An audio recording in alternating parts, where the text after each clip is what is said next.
በሉቃስ ወንጌል ምዕራፍ 4 ላይ ያለውን እግዚአብሔርን ቃል ነው ማካፈላችሁ። ሁላችሁም በሉቃስ ወንጌል ምዕራፍ 4 ላይ ያለውን ታወጣላችሁ። ጥቂት ከቁጥር 1 አነብላችኋለሁ። ኢየሱስም መንፈስ ቅዱስ ሞልቶበት ከዮርዳኖስ ተመለሰ። በመንፈስ ወደ ምድረ በዳ ተመርቶ 40 ቀን ከዲያብሎስን ተፈተነ። በእነዚህም ቀናት ምንም አልበላም። ከተጨረሰም በኋላ ተራበ። ዲያብሎስም የእግዚአብሔር ልጅ ከሆንክ ይህንን ድንጋይ እንጀራ ሁን ብል እዘዝ አለው። ኢየሱስም ሰው በእግዚአብሔር ቃል ሁሉ እንጂ በእንጀራ ብቻ አይኖርም ተብሎ ተጽፏል ብሎ መለሰለት። ዲያብሎስም ረጅም ወደሆነው ተራራ አውጥቶ የዓለምን መንግስታት ሁሉ በቅጽበት አሳየውና ዲያብሎስም ስልጣን ሁሉ ክብራቸው ለኔ ተሰጥቶኛልና ለሚወደው ለማንም እሰጣለሁ፣ ላንተ እሰጣለሁ። ስለዚህ አንተ በነፊት ብትሰግድ ይህ ሁሉ ላንተ ይሆንልሃል አለው። ኢየሱስ መልሶ ለጌታ ለአምላክ ስገድ፣ እርሱም ብቻ አምልክ ተብሎ ተጽፏል አለው። ወደ ኢየሩሳሌም ደግሞ ወሰደው። በመቅደስ ጫፍ ላይ አቆመውና ይጠብቁ ዘንድ መልአክ ስላንተ ያዛል፣ እግሪ በድንጋይ ከቶ እንዳይሰናከል በእጆቹ ያነሳሉ ተብሎ ተጽፏልና የእግዚአብሔር ልጅ ኮንክ ወደ ታች ራስን ወርውር አለው። ኢየሱስ መልሶ ጌታ አምላክን አትፈታተን ተብሏል። ዲያብሎስን ፈተና ሁሉ ከጨረሰ በኋላ እስከ ጊዜው ከእርሱ ተለየ። ኢየሱስም በመንፈስ ኃይል ወደ ገሊላ ተመለሰ። ስለ እርሱ በዙሪያ ባለችው አገር ሁሉ ዝና ወጣ። እርሱም በምኩራቦች ያስተምር፣ ሁሉም ያመሰግኑ ነበረ። ወዳደገበት ወደ ናዝሬት መጣ። እንደ ልማዱም በሰንበት ቀን ወደ ምኩራብ ገባ። ሊያነብም ተነሳ። የነቢዩን የኢሳያስ መጽሐፍ ሰጡት። መጽሐፉንም በተረተረ ጊዜ የጌታ መንፈስ በእኔ ላይ ነው፣ ለድሆች ወንጌል እሰብክ ዘንድ ቀብቶኛል፣ ለታሰሩ መፈታት፣ ለዕውሮች ማየት እሰብክ ዘንድ፣ የተጠቁትን ነፃ አወጣ ዘንድ፣ የተወደደችውንም የጌታ ዓመት እሰብክ ዘንድ ልኮኛል ተብሎ የተጻፈበትን ስፍራ አገኘ። መጽሐፉ ጥቅልል ለአገልጋዮች ሰጠና ተቀመጠ። በምኩራብም የነበሩ ሁሉ ትኩር ብሎ ይመለከቱ ነበር። እርሱም ዛሬ ይህ መጽሐፍ በጆሮአችሁ ተፈጸመ ይላቸው ጀመረ። ሁሉም ይመሰክሩለት ነበር። ከአፉ ከሚወጣው ከጸጋው ቃል የተነሳ እየተደነቁ የዮሴፍ ልጅ አይደለምን ይሉ ነበር። እርሱም ያለ ጥርጥር ዛሬ ይህ ምሳሌ ባለመድኃኒት ሆይ ራስን ፈውስ፣ በቅፍርናሆም እንዳደረከው የሰማውን ሁሉ በዚህ በገዛው አገር ደግሞ አደርግ ትሉኛላችሁ አላቸው እያለ ይቀጥላል። የማካፈላችሁ የእግዚአብሔር ቃል ሐሳብ ተቀብቶ ማገልገል። ኢየሱስ ክርስቶስ ጌታ ነው። ስንቶቻችሁ ስትቀባት ትወዱታላችሁ? ሃሌሉያ! ኢየሱስ ጌታ ነው። ተቀብቶ ማገልገል በሚል ርዕስ ነው ማካፈላችሁ። እንደምታውቁ በዚህ በሉቃስ ወንጌል ላይ ኢየሱስ ክርስቶስ የአገልግሎቱ ጅማሬ እንደሆነ በዚህ በሉቃስ ወንጌል ምዕራፍ 4 ላይ እናነባለን። በተለይ ወደ ቃሉ ሐሳብ ከመግባቴ በፊት ትንሽ ስለ ሉቃስ ወንጌል ላውራላችሁና ከዛም በኋላ ወደ ቀጥታ ወደ ቃሉ ሐሳብ እገባለሁ። ሉቃስ ወንጌል የጻፈው ማን ነው ለሚለው ሐሳብ የሉቃስ ወንጌል ጻፈው ራሱ ሐኪሙ ሉቃስ ነው። ይሄም ለምሳሌ በሐዋርያ ሥራ ላይም በሉቃስ ወንጌል ምዕራፍ 1 ላይም አንዳንድ መረጃዎችን እናገኛለን። ሌላኛው ይሄ መጽሐፍ ለማን ነው ተጻፈ የሚል አንዳንድ ሐሳብ ይነሳልና ይሄ መጽሐፍ የተጻፈው ተፍሎስ ለተባለ አንድ የሮም ባለስልጣን እንደነበረና ለዚህ ሰው የተጻፈ መጽሐፍ እንደሆነ ከሉቃስ ወንጌል ምዕራፍ 1 ላይም በሐዋርያ ሥራ ምዕራፍ 1 ላይም ሐሳቡን ትመለከቱታላችሁ።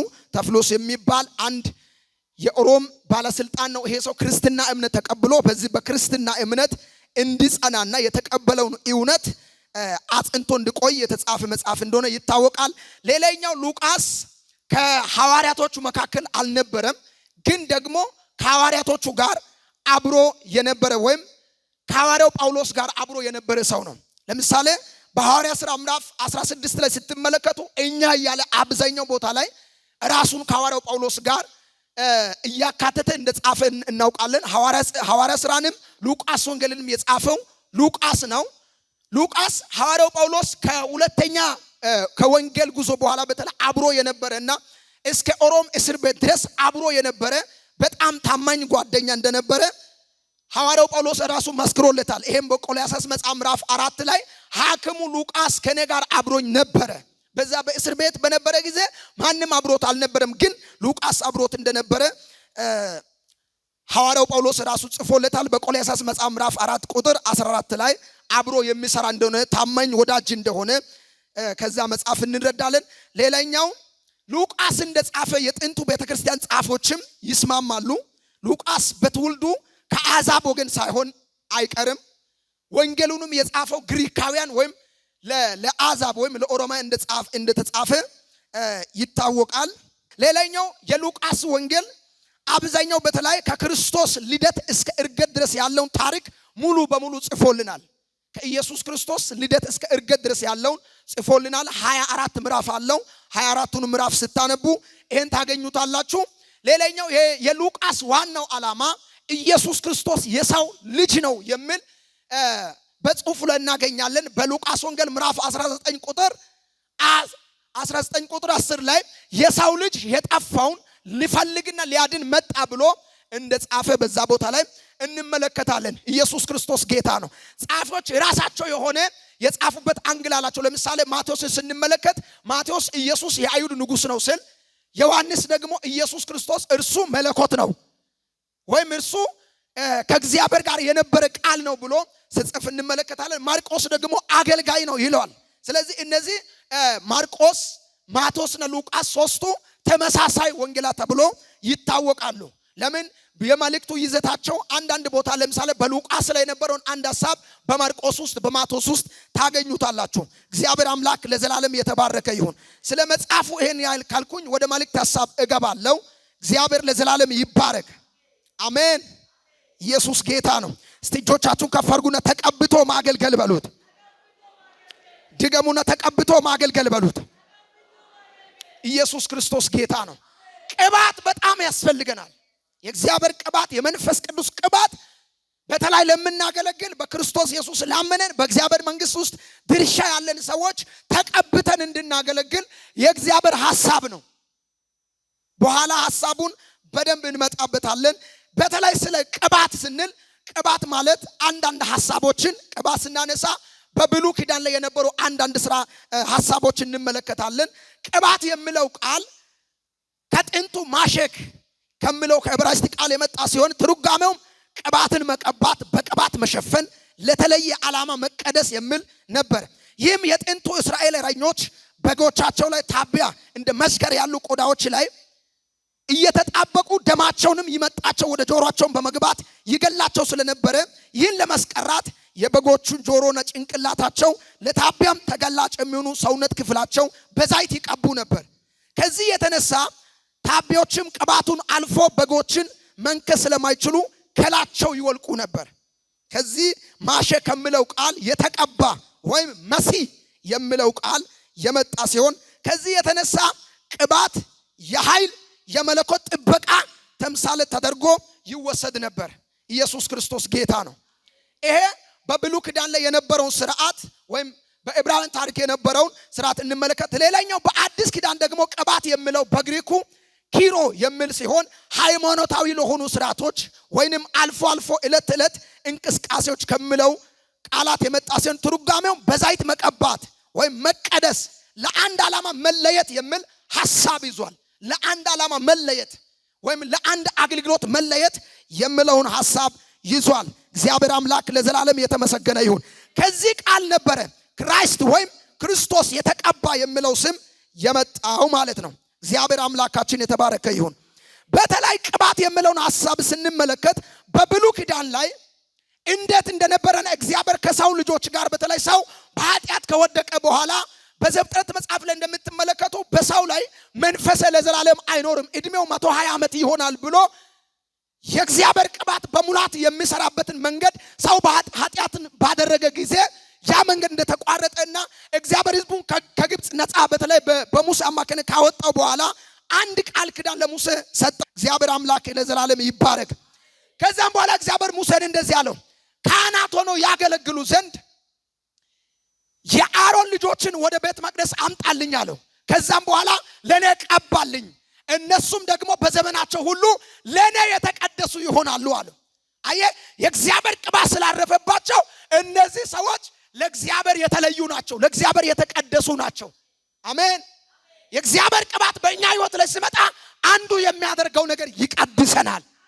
እጆቻችሁን ከፍ አድርጉና የእግዚአብሔር ቅባት ይቀድሳል በሉት። የእግዚአብሔር ቅባት ይቀድሳል በሉት። ለምሳሌ በብሉይ ኪዳን ላይ የእግዚአብሔር ቅባት ምን አይነት ስራዎች ነው የሰራው የሚለውን ጥቂት ነገሮች እንመለከታለን። ይህም በብሉይ ኪዳን የሰራቸው ስራዎች ለምሳሌ ለምሳሌ የባቢሎን ንጉስ ብልጣሶር ባዘጋጀው ግብዣ ላይ የተቀቡ ቅዱስ ዕቃዎችን በማምጣት ጣዖትን ለማመስገን በጀመረ ጊዜ የእግዚአብሔር እጅ ወዲያው ተገልጣ መርዶ አበሰረችው። የእግዚአብሔር ታቦት ተማረከልና ወደ ፍልስጤም መንደር ገባ ይላል። ፍልስጤማውያን ወስዶ በከተሞቻቸው ላይ አስቀመጡት። ከተሞቻቸው ላይ ካስቀመጡ በኋላ የራሳቸው የሚያመልኩት ዳጎን የሚባል ጣዖት አለ። ከዳጎን ጋር እኩል አስቀመጡት። የሚገርማችሁ ነገር ማለዳ ተነስቶ ሲያዩት ዳጎን በእግዚአብሔር ታቦት ፊት ጎንበስ ብሎ ሰገደለት። ምናልባት ተሳስቶኛ ጥለነው ይሁን ብሎ በሁለተኛ ቀን እንደገና ሲያነሱ እጁም እግሩም ተሰበረ ይላል። አያችሁ፣ ይሄ እግዚአብሔር አምላክ ኪዳን ስላደረገበት በታቦቱ ላይ ወይም በእንጨቱ ላይ የሰራውን ስራ እንመለከታለን። እግዚአብሔር ለዘላለም የተባረከ ይሁን። ጉዑዝ በሆነው ነገር ላይ እግዚአብሔር ይሄን ኃይል ሰርቷል። ሌላኛው በሁለተኛ ነገሥት እነዚህ ጥቂት ነገሮች ናቸው ማነሳላችሁ። ኤልሳ ታውቁታላችሁ። ከኤልያስ መጎናጸፊያ እንደወሰደና ከኤልያስ በኋላ የተነሳ ነቢይ ነበረ። ይሄ ሰው እግዚአብሔር በዘመን በነበረ ጊዜ በጣም በህይወቱ ላይ ትልልቅ የሆኑ ሚራክሎችን ሰርቷል። በጣም ትልልቅ ድንቅ ታምራቶችን በህይወቱ ላይ አድርጓል። በጣም ከነዚህ ይልቅ ግን አንድ የሚደንቀኝ ኤልሳ ሞተ ይልና ቀበሩት ይላል። ከዛም በኋላ ከሞዓብ ሀገር ብዙ ጠላቶች ወደ እስራኤል መንደር ይመጡ ስለነበረ አንድ ኤልሳ ተሸክሞ እስራኤላውያን ወይም ከእስራኤል መንደር እያወጡ እያለ ድንገት ከሞዓብ መንደር ጠላቶች መጡባቸውና በአንድ መቃብር ላይ ጣሉት። ድንገት ሲጥሉት ለካ የማን መቃብር ቢሆን ጥሩ ነው? የኤልሳ መቃብር ነው። አጥንቱ ሰውየው ከሞተ ስንትና ስንት ጊዜ አልፏል። አጥንቱ ስነካው የሞተው ሰው ተነሳ። ይሄ ምንድነው ብትሉ ኤልሳ አይደለም፣ በኤልሳ ላይ ያረፈው የእግዚአብሔር ቅባት። ዛሬ የምጸልላችሁ እንደዚህ ነው። በጌታ በኢየሱስ ስም ይሄ ቅባት በእናንተ ላይ ይረፍ። አንዳንዶች ላይ የእግዚአብሔር ቅባት ሲመጣ ይለያቸዋል። አሜን። ኢየሱስ ክርስቶስ ጌታ ነው። እስቲ እጃችሁ ከፍ አድርጉና የእግዚአብሔር ቅባት ብላችሁ ጮሁ ባካችሁ። በጣም ብሉይ ኪዳን መጽሐፍን ስታነቡ በአሮጌ ኪዳን ላይ እግዚአብሔር የተገለጠበት በተለየ መልክ እግዚአብሔር አገልጋዮችን ተጠቅሞባቸዋል። ሙሴን ስትመለከቱ ከእግዚአብሔር ጋር ቆይቶ የእግዚአብሔርን ክብር አይቶ ሲመጣ ከተራራ ወረደ ይልና እስራኤልና አሮን ወደፊቱ መጠጋት አልቻሉም። ፊቱ ላይ መሸፈኛ አድርግልን አሉ። ከምን የተነሳ ብትሉ ኤላው ላይ ከነበረው ከቅባቱ የተነሳ። መጽሐፍ ቅዱስ ስለዚህ ነው ኢሳይያስ መጽሐፍ ላይ ከቅባቱ ውፍረት የተነሳ ቀንበር ይሰበራል ይላል። እኔ አሁን በዘመኔ ላለው ትውልድ ምን ትመኛለህ ብትሉ የእግዚአብሔርን ቅባት እጠራለሁ። በኢየሱስ ስም ቅባቱ ይምጣ። እግዚአብሔር በኃይል ይቀባችሁ። በነገራችን ላይ በብሉይ ኪዳን 3 የአገልግሎት ዘርፎች አሉ። እነዚህም ነገስታቶች፣ ካህናቶችና የነቢያት አገልግሎት ነው። አንድ ነቢይ ወደ መቅደስ መጥቶ በእግዚአብሔር ሳይቀባ የትንቢትን እግዚአብሔር እንዲህ ይላል ብሎ መናገር አይችልም። አንድ ንጉስ ህዝቡን ለመምራት በእግዚአብሔር መቀባት አለበት። ካልተቀባ ያ ንጉስ ህዝቡን መምራት አይችልም። አንድ ካህን ደግሞ ካህን ሆኖ ለማገልገል በእግዚአብሔር መቀባት አለበት። ይሄን መጽሐፍ ቅዱስ ላይ ታዩታላችሁ። ለምሳሌ በሁለተኛ ነገሥት ምዕራፍ 10 ላይ እዩ መጥቶ በአንድ ኤልሳ በላከው በአንድ ነቢይ እጅ እንደተቀባ እንመለከታለን። በማሰራ ባለው ዘይት እንደተቀባ እናያለን። ሌላኛው ለንግስና እግዚአብሔር ደግሞ ዳዊትን ሲመርጥ ዳዊትም በብርሌ እንደተቀባ እንመለከታለን። እግዚአብሔር ለዘላለም ይባረክ። በብሉይ ኪዳን እግዚአብሔር ከሰዎች መካከል አንዳንድ ሰዎችን ፊክ ያደርግና ለራሱ ዓላማ ይቀባቸው ነበር። በአዲስ ኪዳን ግን የበላይ ዋናው የተቀባው ኢየሱስ ክርስቶስ ነው። አሜን። እኛም ደግሞ በመንፈስ ቅዱስ አማካኝነት ተቀብተናል። እስቲ ተቀብቻለሁ የምትሉት ከእናንተ ጋር የሚያጽናናን የቀባን እርሱ እግዚአብሔር ነው ይላል ጳውሎስ በሁለተኛ ቆሮንቶስ ምዕራፍ 1 ላይ። ሌላኛው ደግሞ ሐዋርያው ዮሐንስ በምዕራፍ 2 አንደኛ ዮሐንስ መልእክት ምዕራፍ 2 ቁጥር 7 ላይ እናንተ ከቅዱሱ ቅባት አላችሁ፣ ከእርሱ ተካፍላችኋል። ስለዚህ ማንም እንዲያስተምራችሁ አያስፈልግም ብሎ ጽፎልናል። እግዚአብሔር አምላካችን ለዘላለም የተባረከ ይሁን። በአዲስ ኪዳን በሁሉም አማኝ ላይ ቅባት የመጣበት ዓላማ የቅባቱን ሁኔታ ለማርከስ አይደለም። ያለንበት ኪዳን ላይ ምን አይል የእግዚአብሔርን ስራ መስራት እንዳለብን ወይም የእግዚአብሔር ስራ በእኛ ምን አይል እንደሚሰራ ለማሳየት ነው እግዚአብሔር ቅባቱን በሁላችን ላይ ያመጣው። ሁላችንም ካህናቶችንን በክርስቶስ ኢየሱስ በማመን የዳንን በእግዚአብሔር መንግስት ውስጥ ድርሻ አለን። አንዳችን ዘማሪ ሊሆን ይችላል፣ አንዳችን የምንጸልይ ሊሆን፣ አንዳችን የምንዘምር፣ አንዳችን ደግሞ ወንጌልን የምንሰብክ፣ አንዳችን ደግሞ ከማድረክ ውጪ በሆነ በስራ ዓለም ላይ እግዚአብሔር ደግሞ በብልጽግና ቅባት ቀብቷችሁ በልጥጋችሁ ደግሞ በዛ ወንጌል ሊሰሩ ትችላላችሁ። አንዳንዶቻችሁ ደግሞ እግዚአብሔር በፖለቲካ ዓለም ላይ ቀብቷችሁ አይምሯችሁን ከፍቷችሁ ሀገርን ልትመሩ ትችላላችሁ። አሜን። በጌታ በኢየሱስ ስም ይነሳልን። ዛሬ የእግዚአብሔር ቅባት በኢየሱስ ስም ይምጣባችሁ። እሺ፣ በሉቃስ ወንጌል ምዕራፍ 4 ላይ የእግዚአብሔር ቃል ሐሳብ ስትመለከቱ ሐሳቡ የተያዘው ከምዕራፍ 3 ጋር ነው። ምዕራፍ 3 ላይ ስትመለከቱ ኢየሱስ ክርስቶስ በዮርዳኖስ ወንዝ በዮሐንስ እጅ ሊጠመቅ መጣ ይላል። ከዛ በፊት ግን ዮሐንስ ትልቁ ጉጉት የነበረው ስለሚመጣው መሲህ ስለ ክርስቶስ የሰዎችን ልብ ማዘጋጀት ነው፣ ወይም በውሃ እያጠመቀ የሰዎችን ልብ ማዘጋጀት ነው። ከዚህ የተነሳ እንደውም ሐዋርያው ወንጌላዊ ዮሐንስን አንዳንዶች መጥምቁ ዮሐንስን እየመጡ ይጠይቁት ነበር። ዮሐንስ በጣም በአይሁድ ማህበረሰብ ዘንድ ትልቅ የሆነ ታዳማጭነት ተሰምነትን ያገኘ ሰው ነው። ትልልቅ የሆኑ ባለስልጣናቶች፣ ፖሊሶች፣ ቀራጮች፣ ትልልቅ ቦታ የነበራቸው ሰዎች እየመጡ በዮሐንስ እጅ ይጠመቁ ነበር። እንደ አንተ ማን ነህ አሉት። ከነቢያት አንዱ ነህ? አይደለም። መሲህ ነህ? አይደለም። ስለ ዮሐንስ በጣም በጉጉት ይጠብቁ ነበር። ሚልክያስ መጽሐፍ መጨረሻ ላይ እግዚአብሔር አምላክ ምድርን እንዳላጠፋ ነብይ ኤልያስን እልክላቸዋለሁ ብሎ ለእስራኤል ሕዝብ ተስፋ ቃል ገብቶላቸው ነበር። ምናልባት ያ እግዚአብሔር ይልክልናል ወይም እግዚአብሔር እልካለሁ ብሎ የተነገረን ነብዩ ኤልያስ ነው ስል እኔ አይደለም ማለት መሲህ ነህ? አይደለም። ማን ነህ ታዲያ? እኔ ለንስሐ በውሃ አጠምቃቸዋለሁ፣ ከኔ በኋላ ግን በመንፈስ ቅዱስና በእሳት የሚያጠምቅ እርሱ ይመጣል። አሜን። የእርሱ ጫማ እንኳን መፍታት የሚገባኝ ሰው አይደለም፣ እርሱ ከኔ ይልቃል። ዮሐንስ እየጠፋ ክርስቶስን ያሳይ ነበር። ዮሐንስ ራሱ ዝቅ አድርጎ ክርስቶስን ይገልጥ ነበር። እጆቻችሁን ከፍ አድርጉ፣ ልባርካችሁ። በዘመናችሁ ሁሉ እናንተ ዝቅ ብላችሁ ክርስቶስን የምታሳዩበት ቅባት ዛሬ ያገኛችሁ። አንዱ ቅባት የሚመጣው ለዚህ ዓላማ ነው። በመዝሙራችን፣ በስብከታችን፣ በጸሎታችን ማን እንደምቅ ነው ብትሉ ክርስቶስ። እስቲ እጆቻችሁን ከፍ አድርጉና ክርስቶስ በሉት፣ ኢየሱስ በሉት። የሚገርማችሁ ነገር ዮሐንስ እያጠመቀ እያለ ድንገት መሲሁ ካቻለ ኢየሱስ መጣ። ከዛም በኋላ ኢየሱስ ወዲያው ተጠመቀልና በምዕራፍ 4 ላይ ሲነበብ እንደሰማችሁ ያ በተሞላው በዛ መንፈስ ወደ ምድረ በዳ ተመርቶ ሄደ ይላል።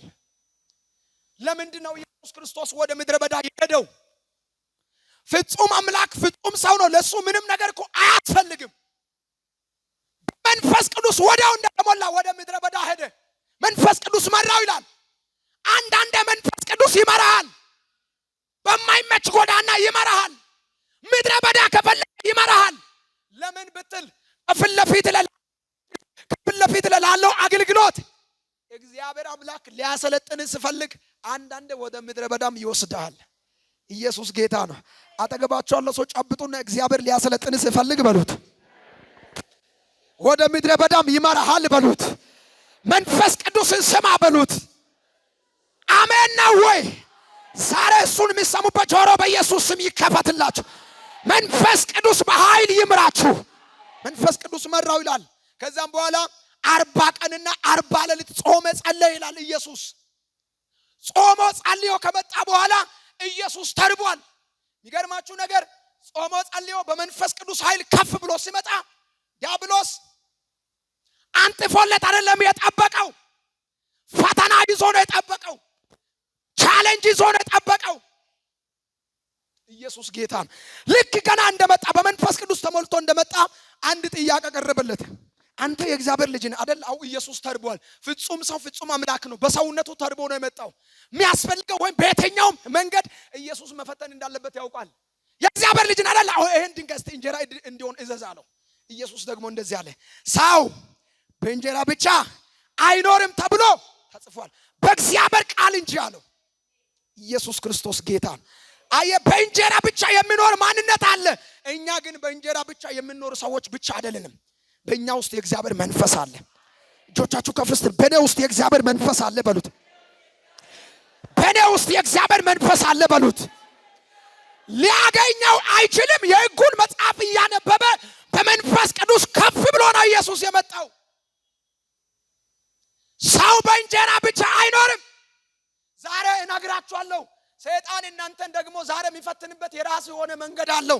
አንቺ አሁን የእግዚአብሔር ልጅ ሆነሽ እንዴት ትራቢያለሽ? አንተ አሁን የእግዚአብሔር ልጅ ሆነ እንዴት ትራባለህ? እንዴት ይሄን ልብስ ለብሰህ ይሄን ምግብ እየበላ እንዴት? ልጅነታችን ከምግብ ጋር አይብራራም። ልጅነታችን ከልብሱ ጋር አይብራራም። አሜን ነው ወይ? ኖረም አልኖረም እኛ የእግዚአብሔር ልጆች ነን። እስቲ እኔ የእግዚአብሔር ልጅ ነኝ በሉት። ይህን ቃል ነው መመለስ ያለባችሁ። ለሚመጣው ለዲያብሎስ ጥያቄ ቃሉን በቃል ነው መመለስ ያለባችሁ። ኢየሱስ ቃሉን በቃል መለሰለት፣ አልቻለም። ሁለተኛ ወደ አንድ ቦታ ወሰደውና ከፍታ ቦታ ላይ የዓለም መንግስታትን ክብራቸውን ካስጎበኘ በኋላ ማለት ኢየሱስ ክርስቶስ የመስቀል ሞት ገና መሞት አለበት። በምድር ላይ ገና የአብን ፍቃድ ማገልገል አለበት። ባጭሩ መንገስ አለብህ። ለምን የመስቀል ጉዞ ያስፈልጋል አለውና አውጥቶ የዓለምን መንግስታት ሁሉ አሳየውን። እንደዚህ አለው፣ እነዚህን ሁሉ አይታለ እንዳለው። አዎ ብልጥግናቸውን ያ፣ ሀብታቸውን ያ፣ ክብራቸውን ያ። ይሄ ለኔ ተሰጥቶኛል፣ እኔ ለሚወዳቸው ይሰጣለሁ። ወድቀ ብትሰግድልኝ አይቻልም። አይቻልም በሉት። ወድቀ ብትሰግድልኝ ስለ ኢየሱስ እንደዚህ አለው፣ ለጌታ ለአምላክ ስገድ፣ እርሱም ብቻ አምልክ። አሜን ነው ወይ? ዛሬ በጌታ በኢየሱስም አንድ በረከት ልባርካችሁ። እግዚአብሔር በቃሉ ኃይል ይሙላባችሁ። እግዚአብሔር በመንፈሱ ኃይል ይሙላባችሁ። ለሚመጣው ለየትኛው ለዲያብሎስ ፈተና እንዲህ ተብሎ ተጽፏል፣ እንዲህ ተብሎ ተጽፏል የምትሉበት መንፈስ ዛሬ ያገኛችሁ። ሶስተኛ ይሄ ደግሞ ጥቅስን የተለማመደ ሰይጣን ነው። ወደ ቤተ መቅደስ ጎልጎታ ካወጣው በኋላ እስቲ ከዚህ ወደ ታች ራስን ወርውር፣ በመዝሙር መጽሐፍ ላይ ላንተ እንዲህ ተብሎ ተጽፏል፣ ይጠብቁ ዘንድ መልአክን ስላንተ ያዛቸዋል፣ እግሪ በድንጋይ እንዳይሰናከል አለው። ከዛ ኢየሱስ እንደዚህ አለ፣ ጌታ አምላክን አትፈታተን ተብሎ ተጽፏል። አያችሁ፣ እያንዳንዱ ጥያቄ ሲመልስ ተብሎ ተጽፏል፣ ተብሎ ተጽፏል። እጃችሁን ከፍ አድርጉና ከዚህ በኋላ በሉት፣ እንዲህ ተብሎ ተጽፏል ብዬ ለዲያብሎስ መልስ እሰጣለሁ። ዛሬ በኢየሱስ ስም የቃሉ መገለጥ ያገኛችሁ። እሺ ኢየሱስ ክርስቶስ ለምንድን ነው በመንፈስ ቅዱስ ኃይል የተቀባው?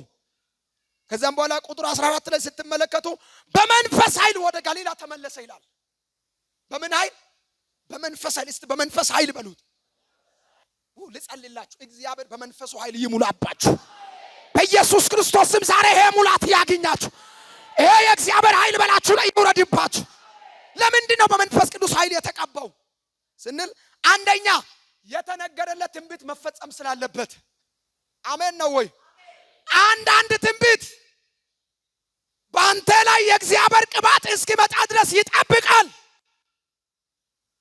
ያንተ አቅም ውስን ነው፣ ያንተ ጉልበት ውስን ነው። መስራት አትችልም፣ መውጣት አትችልም። አንድ ነገር ግን እነግርሃለሁ፣ ዛሬ የተነገረውን የሚያስፈጽም ቅባት በጌታ በኢየሱስ ስም በላችሁ ላይ ይምጣ።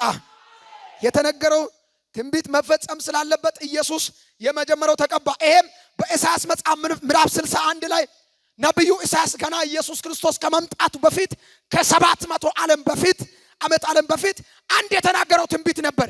የጌታ መንፈስ በእኔ ላይ ነው፣ ለድሆች ወንጌል እሰብክ ዘንድ ቀብቶኛል፣ ለታሰሩ መፈታት፣ ለታወሩ ማየት የሚለው ይሄ ለመሲህ የተነገረ ትንቢት ነው።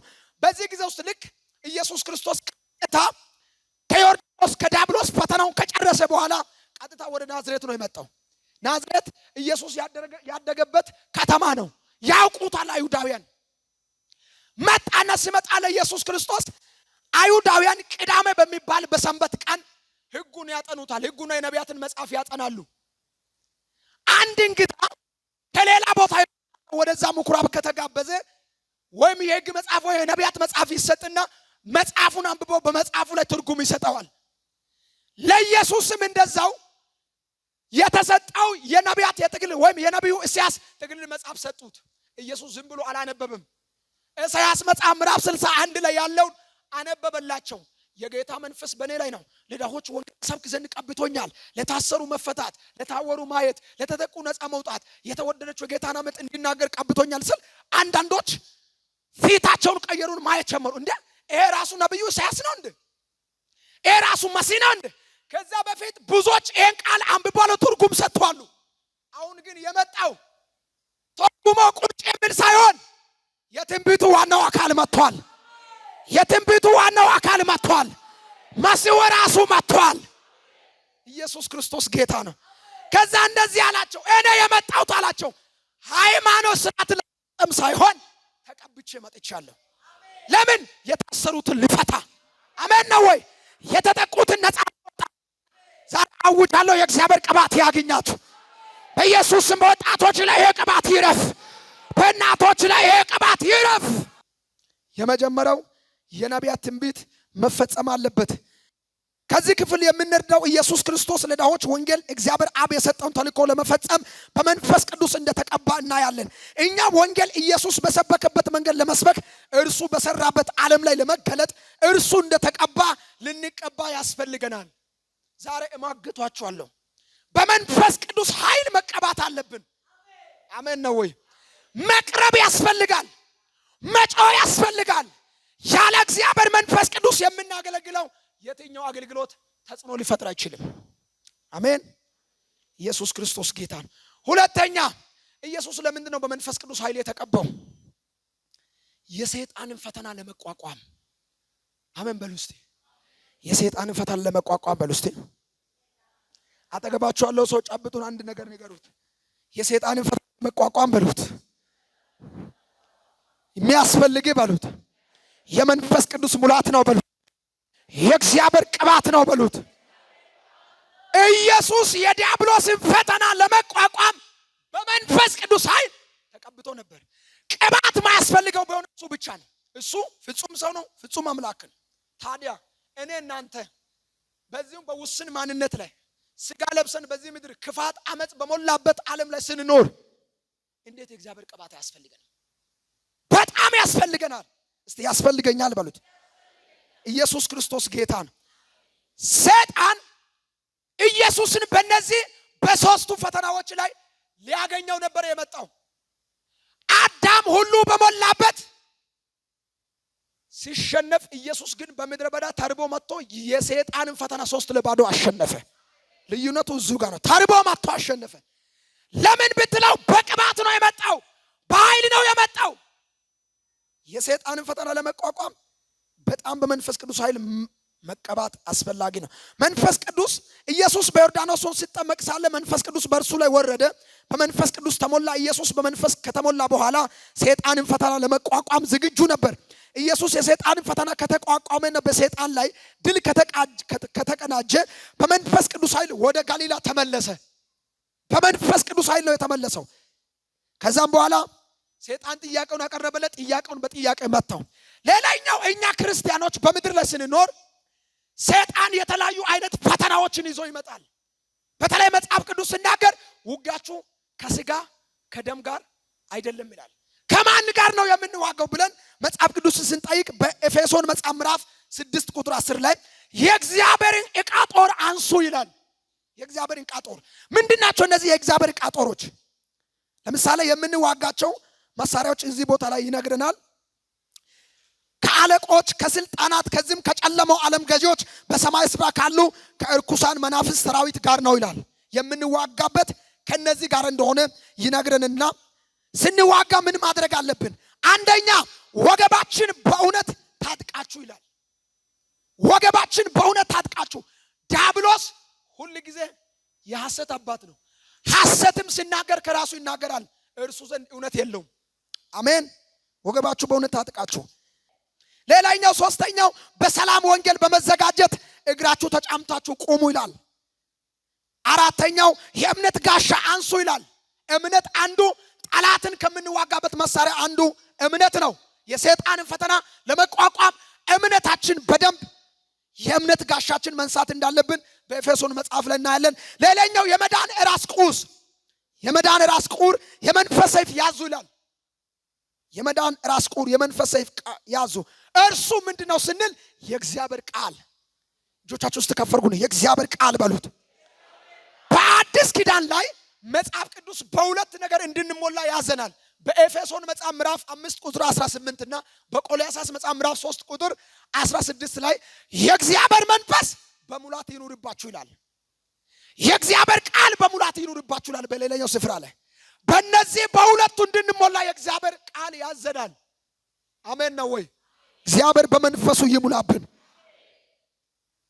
ሌላኛው ሶስተኛው ኢየሱስ ክርስቶስ በመንፈስ ቅዱስ የተቀባበት ምክንያት ለምንድን ነው? ኢየሱስ በመንፈስ ቅዱስ ኃይል የተቀባው የምስራችን ወይም ወንጌልን እንዲሰብክ፣ የምስራችን እንዲሰብክ፣ ለድሆች የምስራችን እንዲሰብክ።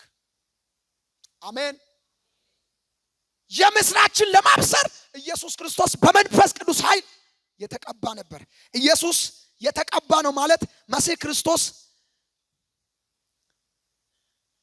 እርሱ ነው። በብሉይ ኪዳን ስለሚመጣው መሲህ ብዙ ነቢያቶች ትንቢት ተናግሯሉ። ተቀብቶ እንደሚመጣ፣ የእስራኤል መጽናናት እንደሚመጣ፣ ለሰው ልጆች ሁሉ ተስፋ የሚሰጥ፣ ሰዎችን ከኃጢአት ባርነት ነፃ የሚያወጣ መሲህ እንደሚመጣ ተስፋ ተሰጥቷቸዋል። ተስፋ ይጠብቁ ነበረ። ወንጌል ሰዎችን ከኃጢአት ነፃ ያወጣቸዋል። ሌላኛው ሁለተኛው ለታሰሩትን መፈታት እንዳውጅ ልኮኛል አለ። አሜን ነው ወይ? ለታሰሩት ነፃ እንዳወጣ፣ በአጋንንት የታሰሩትን፣ በኃጢአት የታሰሩትን፣ በጨለማ የታሰሩትን ነፃ እንዳወጣ ተልኬያለሁ አለ። አሜን ነው ወይ? አጠገባችሁ ያለው ሰው ጨብጡና አንተ በሉት፣ ከጌታ ዘንድ የተላከው በሉት፣ ጌታ በመንፈሱ የቀባክ በሉት፣ የታሰሩትን እንድትፈታ ነው በሉት። ዛሬ መልእክት አለኝ እነግራችኋለሁ። እግዚአብሔር በኃይሉ ያስነሳችኋል። የታሰሩት በኢየሱስ ስም በእናንተ ይፈታሉ። ብዙዎች ነፃ ይወጣሉ። እነዚህ የታሰሩ የሚባሉ ምን አይነት ሰዎች ናቸው? እነዚህ እስረኞች በእርግጥ በወይን የታሰሩ ብቻ ሳይሆኑ የኃጢአትና የሰይጣን መንፈሳዊ እስረኞች ናቸው። ኃጢአት ከኃጢአት እስራት ከሰይጣን እስራት ነፃ ሊያወጣ የሚችል ነብይ አልተነሳም። ከኃጢአት ከሰይጣን እስራት ነፃ የሚያወጣ ካህን አልተነሳም። አሜን ነው ወይ? ማንም ብትሉ ከኃጢአትና ከሰይጣን እስራት ነፃ ሊያወጣ አይችልም። አንድ ግን አለ። ወይኔ አንድ አለ። መቃብርን ፈንቅሎ ሞትን በሞት ገሎ ስለ ሰው ልጆች ከሞት የተነሳው ኢየሱስ። እስቲ ኢየሱስ በሉ፣ ኢየሱስ በሉ። ሰው በኢየሱስ ክርስቶስ አምኖ ካላመለጠ በቀር የኃጢአትና የሰይጣን እስረኛ ነው። ለዚህ ነው መጽሐፍ ቅዱስ ሲናገር በኤፌሶን መጽሐፍ ምዕራፍ 2 ላይ በአየር ላይ ስልጣን እንዳለው አለቃ በፊት ተመላለሳችሁባችሁ፣ በእነዚህም ልጆች መካከል እኛ ሁላችን ደግሞ የስጋችን የልቦናችን ፍቃድ እያደረገን በስጋችን ምኞት በፊቱ እንኖር ነበር፣ እንደ ሌሎች ከፍጥረቱም የቁጣ ልጆች ነበርን ይልና ጳውሎስ ደስ ይላል። ነገር ግን አሜን ነው ወይ? እግዚአብሔር በምሕረቱ ባለጠጋ ስለሆነ ከወደደን ከታላቁ ፍቅር የተነሳ ወይኔ በእግዚአብሔር ተወድጃለሁ የሚል እጃችሁ ገስ በእግዚአብሔር ተወድጃለሁ በሉት፣ በእግዚአብሔር ተወድጃለሁ በሉት። አንዳንዶቻችን እኮ ብናስብ ከሱስ እስራት ተፈተን ነው። አንዳንዶቻችን ብናስብ እኮ ከዝሙት ኃጢአት ተፈተን ነው። አንዳንዶቻችን ስናስብ እኮ ከመጠጥ እስራት ተፈተን ነው። ማን ፈታ ሲባል አንድ የምስራች የሚሰብክ ማካቶ ብራዲያኖስ ለታሰሩ መፈታት አለ ወይ? እጃችሁ ከፍ አድርጉ። ዛሬም የተለያየ እስራት አለብኝ የምትሉ ሰዎች ካላችሁ በእናንተ ላይ አውጃለሁ። ወንጌል ይፈታል። ወንጌል ነፃ ያወጣል። ወንጌል ይፈታል። እጆቻችሁ ከፍርስቱ ወንጌል ይፈታል በሉት፣ ወንጌል ይፈታል በሉት። ሌላኛው በቆላስይስ መጽሐፍ ላይ እንደዚህ ይላል፣ ኢየሱስ ክርስቶስ ጌታ ነው። እርሱ ከጨለማ ስልጣን አዳነን። አሜን ነው ወይ? ከምን ስልጣን? ከጨለማ ስልጣን ቤዛነት፣ እርሱም የኃጢአት ስርየት ወዳገኘንበት ወደ ፍቅር ልጅ መንግስት አፈለሰን። አየህ፣ ኢየሱስ ከአንድ መንግስት ወደ አንድ መንግስት አወጣን። አሜን ነው ወይ? ዛሬ የመጠጥ እስራት አለብኝ የሆነ እስራት አለብኝ የምትሉ ሰዎች ካላችሁ ዛሬ ጸልያለሁ፣ እስራት በኢየሱስ ስም ይበጠሳል። ቻላ ብራዲያኖስ እስቲ ኢየሱስ ይፈታል በሉት፣ ኢየሱስ ይፈታል በሉት። ኢየሱስ ክርስቶስ ጌታ ነው። ሌላኛው ኢየሱስ ክርስቶስ የተጠቁትን ነፃ እንዳወጣቸው ተልኬያለሁ። ሌላኛው አራተኛው በድንቅና በታምራት ሊያገለግል ኢየሱስ ተቀብቷል። አንድ ስሚዝ ግሉሶርዝ የሚባል የእግዚአብሔር ሰው አለ። ይሄ ሰው አንዲት ሴት በሕክምና ዓለም ላይ ሪፈር ተጽፎላት ወደ አንድ ቦታ ትሄዳለች። እየሄደች እያለች ድንገት በባቡር ውስጥ ተገናኘና ሴትዮዋን አያት። እግሯ ሊቆረጥ ነው። አነበበ፣ የተጻፈልን ወረቀቱን አነበበና ከዛም በኋላ በአንድ ፈረማታ ላይ ሲደርስ ወረደና ልጸልልሽ አላት። ከዛን ጸለየላት። ልትቆረጥ የምትሄደው ሴትዮዋ ከመንገድ ተመለሰች። ሻሎ ብራሃዲያኖስ ዛሬ አሉ እግዚአብሔር የሚያስነሳቸው እንደነ ካትሪን ኩርማን ያሉ የእግዚአብሔር ቅባት ያለፋቸው ዛሬ በኢየሱስ ስም ቅባት ያገኛችሁ። በዚህ በ21ኛው ክፍል ባለችው ቤተክርስቲያን ላይ ቅባት ያስፈልጋል። ለኢትዮጵያ ቤተክርስቲያን የመንፈስ ቅዱስ ቅባት ያስፈልጋል። አየ ቅባት ሲመጣ ያልተማረውን የተማረ ያደርጋል። የእግዚአብሔር ቅባት ሲመጣ ትምህርት መርጦ አይደለም። የእግዚአብሔር ቅባት ሲመጣ ያንተን ጸባይ አይቶ አይደለም። የእግዚአብሔር ቅባት ሲመጣ ልብን ያያል። ቅባቱ የሚሰጥበት ዓላማ ለምንድን ነው? እግዚአብሔር ለኛ ቅባት የመንፈስ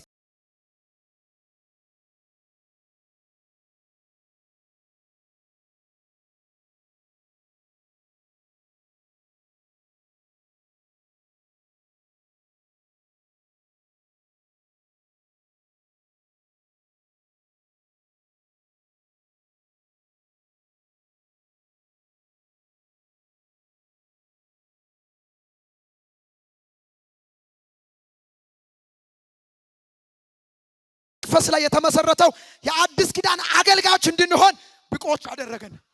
አሜን ነው ወይ?